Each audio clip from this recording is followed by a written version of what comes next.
Hey everybody, welcome once again to another great episode of Cave Cat's movie and TV reviews. Once more with the one and only Cave Cat. We now come to episode 48 in the series. How about that?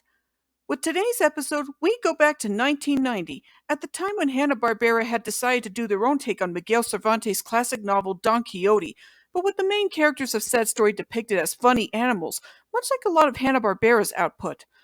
That show would be none other than The Adventures of Don Coyote and Sancho Panda.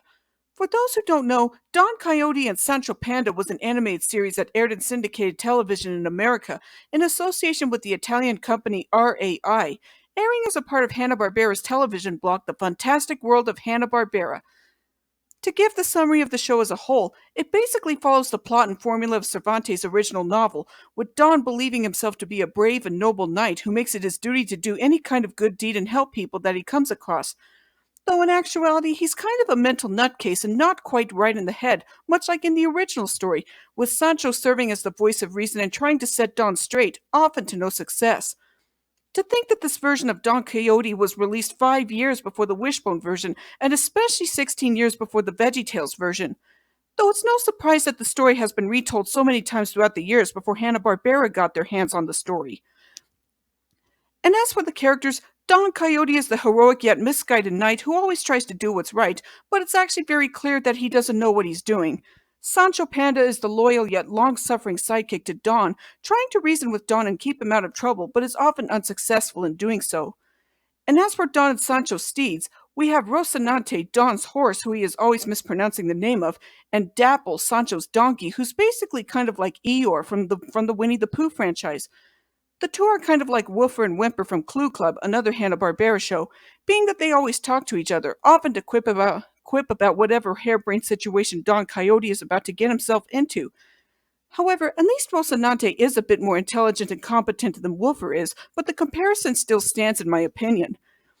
The voice actors really do a great job voicing the characters given to them, with Frank Welker voicing Don Quixote, giving him that big and important bravado demeanor about him, while also having him come across as being the goofy and misguided do-gooder who always fumbles about while trying to do what's right, but somehow manages to save the day quite by accident. Frank Welker also voices Dapple the donkey, giving him that snarky and cynical nature that you'd also see in Eeyore. Don Messick did a great job voicing Sancho Panda, giving him the vibe that he'd rather not get sucked into whatever harebrained situation that Don Quixote is about to get into. Then again, it's no surprise that Messick voiced him using the same voice that he used for Boo Boo from the Yogi Bear cartoons. And also we have Brad Garrett as the voice of Don's horse Rocinante. I have to say that Brad's distinctive voice was just perfect for Rocinante the horse, even predating his role of Robert Barone from Everybody Loves Raymond. But anyway, as for the show, it's actually a pretty decent romp, I must say, despite the fact that it does include quite a few elements from the original novel, such as Don trying to face off against what he thinks is a ferocious monster or trying to save a damsel in distress, with Sancho trying to set him straight, or even charging a windmill after mistaking it for a giant monster, which is what happens in the intro. We also get quite a number of plots that were not included in the original story. Among the things that we've seen Don do in a lot of the episodes, he's mistaken a feared pirate captain for a damsel in distress due to said pirate trying to disguise himself as a damsel in distress, encountered some gold thieves in a ghost town but ends up mistaking the thieves for friendly citizens of said ghost town, traveled back in time with his pals while in a hot air balloon, met with Robin Hood, among others. All the adventures and misadventures that Don and Sancho get into in each episode are always very fun and entertaining, and you can't help but want to laugh at all the crazy antics that Don is about to pull off whenever he tries to perform a good deed or an act of chivalry. The dynamic between Don and Sancho is also pretty strong in the series, much like in the original Cervantes novel, with the archetype of the brave yet bumbling hero and the loyal yet hyper-competent sidekick. Is it any wonder why the original story of Don Quixote became one of the most popular stories in the world of literature? Another surprising thing is that the show actually lasted for 2 seasons despite airing in syndication. The same thing also happened to Mr. Bogus when that show lasted for 3 seasons even when it also aired in syndication.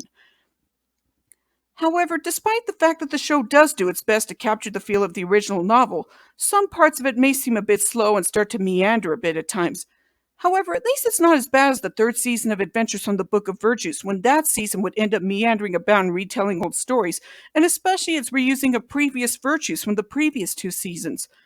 At least Don Coyote and Sancho Panda still does its best to follow the formula of the original novel, all while still putting that Hanna-Barbera funny animal spin on it.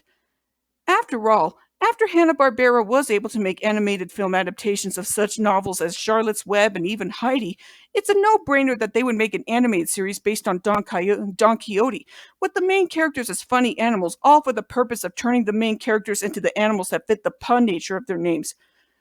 I actually found myself enjoying the show when I watched it on YouTube, so I guess you all know what that means. The Adventures of Don Coyote and Sancho Panda get 7 stars from me. Despite its slow pacing and occasional meandering, the show actually did a pretty good job at capturing the formula of the original novel by Miguel Cervantes. Then again, TV shows and movies based off of classic novels end up being a mostly mixed bag. Sometimes they'll actually stay true to the source material, while other times they'll stray away from the source material and completely change things around. One good example of this that I can think of is Roald Dahl's Charlie and the Chocolate Factory, when that got adapted into a feature film back in 1971 as Willy Wonka and the Chocolate Factory. Yet some elements ended up taking a complete left turn from the original novel, which Dahl himself was absolutely livid about. At least the 2005 Charlie and the Chocolate Factory film was able to mostly stay true to the original novel, even long after Dahl's passing. And aside from adaptations of classic novels, there have also been adaptations of classic children's books. Though nowadays, animated shows that have been based on children's books, such as Green Eggs and Ham or even Go Dog Go, seem to try too hard in expanding on the premise of said children's books. You barely see any animated kid shows doing adaptations of classic novels by such authors as Mark Twain or Charles Dickens or even Robert Louis Stevenson these days. Like I said before, it's rather sad the way children's television has turned out nowadays thanks to the new television CEOs. Kids really need to see more animated kids shows or movies based on novels like Tom Sawyer, Oliver Twist, or even Treasure Island. If Don Coyote and Sancho Panda could adapt the story of Don Quixote, then I don't see why modern kids shows couldn't follow suit with other classic novels as well. Well, anyway, that's it for this episode of Cave Cats movie and TV reviews. As I keep mentioning before, be sure to like and subscribe to my YouTube channel for more episodes or other videos from me. So until next time, see you in the future!